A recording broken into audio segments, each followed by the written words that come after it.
Now, Mr. President, ngayon na ikaw ay iniimbestigahan sa war on drugs, where are they now?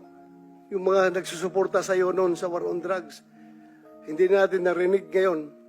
Iniwan ka sa ere. Ano po yung naramdaman mo? Takot. Alam ko kasi tao. Yung for the good time lang yan sila. Yung mga crisis kang ganito, wala ka namang kaibigan. Tama naman sabihin ng tao na, bakit kami may utang na loob sa iyo? Bayad ka. Trabaho mo yan. Tama yan. In theory, tama yan. Tama sila. Kayong mga pulis. Ikaw. Pati ako. Pero, yung dapat lang malaman na yung pagiging mayor ko, pagiging talagang presidente, dinibdib ko yan. Wala akong agenda.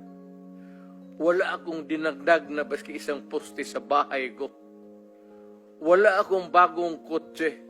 Hindi ako nakatikim ng Mercedes-Benz. Dinibdib ko talaga ang trabaho ko para sa bayan ko. Ayaw ko maging hero.